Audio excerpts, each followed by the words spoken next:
Joining us now is someone who was briefed alongside the Gang of Eight by Marco Rubio and Trump officials today, the ranking members of the House Foreign Affairs Committee, Gregory Meeks. Thank you so much for joining us, Congressman. Good to be with you. So let's jump in. What can you share about the meeting?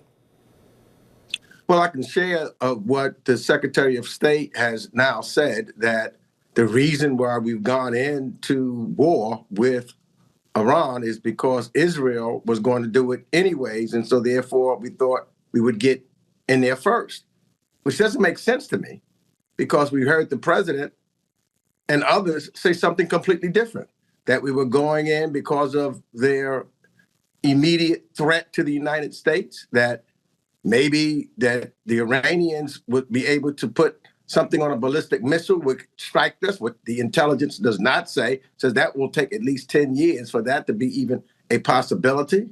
It's, we've heard that he wanted to have regime change. So it just seems every second that the rationale changes. He's never come to Congress. He's never talked to the American people, and he's never really articulated a clear plan. And for me, if you don't have a plan, then you plan to fail. And I know he says it's going to be quick, but I've heard that before, whether it was Iraq or Afghanistan, or recently, that's what we hear Vladimir Putin said when he went into Ukraine. People thought that it would be a week or two. It's been 4 years. And it seems as though we're starting to follow that pattern. There is a problem. And this is why Congress has to step in, and hopefully we'll have a vote. I know we'll have a vote on Wednesday. First, a war powers resolution to say that this has to stop. Do you think that it could actually stop at this point, or do you think we're too far past that? Well, I think that what has to happen, there's two things that's going to go on here. So the first is at least to show the will of the Congress and where the American people are. Clearly, the American people, by all accords thus far, by a wide margin, are not in favor of this war. And it is a war. And the Constitution clearly says that wars can only be declared by the Congress. Now, we're hearing the Secretary say it's a war, the President says it's a war, so they can't say it's not a war anymore.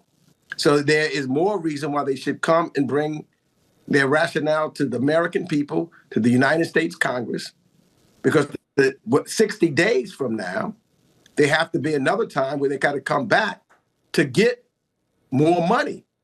The authorization for the utilization of military force, the AUMF. And that's another chance where we do have the power to decide whether or not this is something that we should be engaged in or not. We're running out of time, but I want to just ask you quickly what your biggest concern is as we sit here tonight. There's no after plan. There's no plan to show how we will be better off without any negotiations. See, I'm wondering now whether or not when they said there were negotiations and diplomacy taking place so that we could try to have a real peace in the Middle East, whether it was real or not. Because when I look at the Middle East where we do and have had peace, it was really through negotiation. Once upon a time, it was Egypt against Israel. They negotiated something that worked, and now there's peace between those two countries. Then in the 90s, it was the same thing with Jordan. If we're going to have a long-lasting peace and change things, we can't bomb our way out of it. Diplomacy has to be a part of it. Negotiations have to be a part of it, and they have to be real. They can't be fake. And unfortunately, I don't see that has taken place, and I don't see where we're making room for it taking place in the future. All right, Congressman Meeks, thank you so much.